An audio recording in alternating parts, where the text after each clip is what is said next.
તો આજે અનંત ચતુર્દશી છે, ત્યારે શહેરમાં 10 દિવસ સુધી લોકોએ રંગેચંગે ગણેશોત્સવ ઉજવ્યો હતો।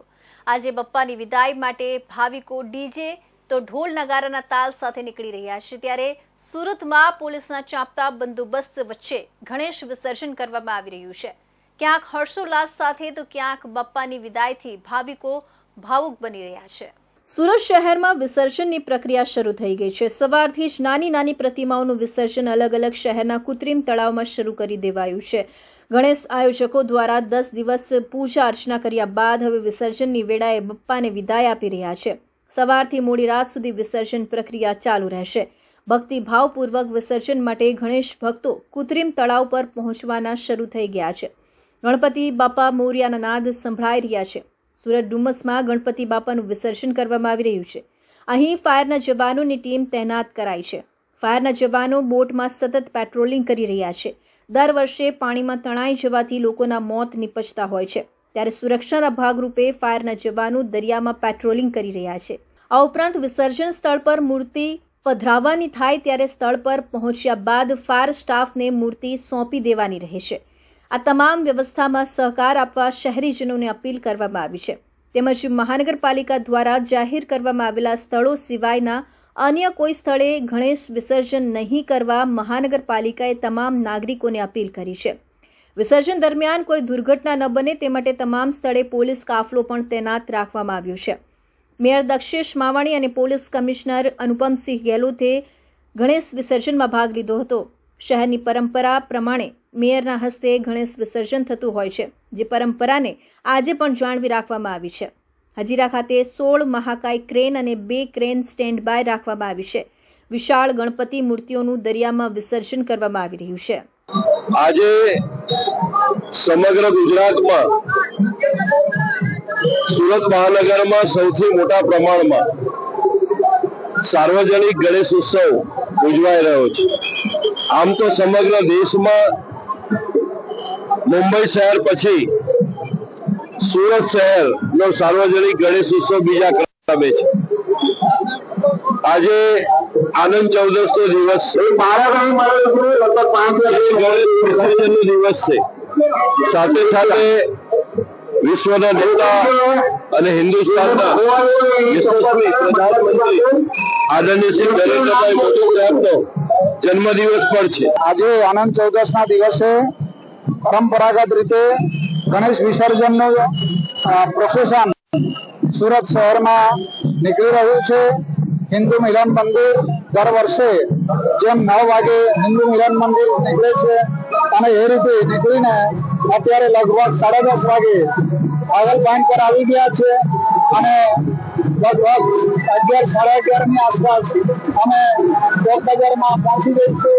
તો અન્ય સર્વે ગણેશ આયોજક મિત્રોને મારી માત્ર વિનંતી છે, આ પણ વહેલા નીકળો અને ગણેશ વિસર્જન જેમ બને તેમ જલ્દી આપો। સૂર્યાસ્ત પહેલા વિસર્જનની પ્રક્રિયા પૂર્ણ કરવા હિન્દુ સંતોએ વિનંતી કરી છે। ભાગળ ખાતેથી હિન્દુ મિલન મંદિરના ગણેશજીનું ભવ્ય સ્વાગત કરવામાં આવ્યું હતું। હિન્દુ મિલન મંદિરના ગણેશજીની વિસર્જન યાત્રામાં હિન્દુ સંતો મહંતો જોડાયા હતા। મહારાજ અમરીશાનંદજી મહારાજની આગેવાનીમાં હિન્દુ મિલન મંદિરના ગણેશજીની વિસર્જન યાત્રા નીકળી હતી।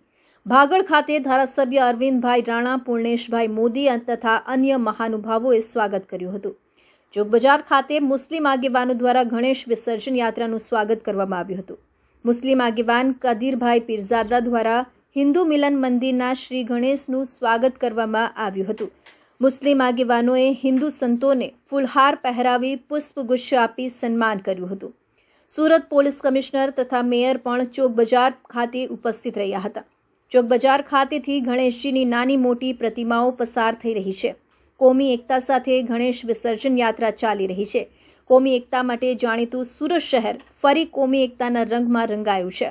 ચોક બજાર ખાતે મુસ્લિમ ભાઈઓ દ્વારા ગણેશ વિસર્જન યાત્રા માટે પાણીની પરબની વ્યવસ્થા કરવામાં આવી છે। છેલ્લા 8 વર્ષોથી ખ્વાજા ગરીબ નવાઝ વેલફેર ટ્રસ્ટ દ્વારા ગણેશ વિસર્જન માટે પાણીની પરબની વ્યવસ્થા કરવામાં આવી છે। ખ્વાજા ગરીબ નવાઝ વેલફેર ટ્રસ્ટ દ્વારા અનેક સેવાકીય કાર્યો કરવામાં આવે છે। આપ જોઈ શકો છો અત્યારે એકદમ લગભગ તમામ 3 રસ્તાઓથી જો મૈદરપુરા, સલામતપુરા, આપણા ગોલવાડ, લાલગેટ બાજુથી ગણપતિજી આવીને રાજમાર્ગ ઉપર સરસ રીતે પસાર થઈ રહ્યા છે અને સમગ્ર એના માટે પોલીસ તરફથી ઘણા દિવસોથી તૈયારી કરવામાં આવી હતી અને આયોજકો બી સમયસર લઈને નીકળ્યા છે. ગણપતિ એના માટે એના આભાર માનું છું. સમગ્ર રૂટ पे એક ચીજના અમે લોકો રેકોર્ડિંગ કરી રહ્યા છીએ. જો આપ જોઈ શકો છો કેટલા ચાર જો અહીંયા જો દ્રોણ કેમેરાઓ જોઈ શકો છો. દ્રોણ કેમેરાઓથી, સીસીટીવીથી, અમારા બોડી વન કેમેરાઓથી બધા સુપરવિઝન ચાલે છે, રેકોર્ડિંગ ચાલી રહી છે અને એના કંટ્રોલ રૂમમાં અમારા સ્ટાફ બેસીને એના નિગરાની રાખી રહ્યા છે અને સાથોસાથ જો ફિલ્ડ યુનિટના આ લોકો જાણ કરી રહ્યા છે. ઉપર વાલે દયા સંપૂર્ણ યાત્રા સારી રીતે પસાર થશે એવા પૂરા ઉમ્મીદ છે. નાની મૂર્તિઓ અને મોટી મૂર્તિઓ જે છે તેને ડાયવર્ટ કરવામાં આવ્યા છે રૂટ, તેના વિશે શું અને જો મોટી મૂર્તિઓ હતી એના માટે સરસ આ રૂટ પર નીકળી ગયા, હજીરા બાજુ પહોંચી ગયા. અમુક મૂર્તિ વિસર્જન થઈ ગયા, અમુક રસ્તેમાં છે, સારી રીતે ચાલે છે. આજે ગણેશ વિસર્જનનો પવિત્ર દિવસ છે અને વિશ્વના સાર્વત્રિક નેતા અને આપણા લોકલાડી વડાપ્રધાન શ્રી નરેન્દ્રભાઈ મોદીનો જન્મદિવસ છે ને આજે અહીંયા ચોક ખાતે મુસ્લિમ ભાઈઓ કદીરભાઈ, અસદભાઈ કલ્યાણી, અમારા સ્ટેન્ડિંગ ચેરમેન રાજનભાઈ, પૂર્વ ચેરમેન પરેશભાઈ, તમામ અમે દર વર્ષની પરંપરાના ભાગરૂપે સુરતની સુંદરતા જે છે કે બંને સમાજ એક સાથે હળી મળીને રહે છે અને શાંતિનો એક સંદેશો આપે છે.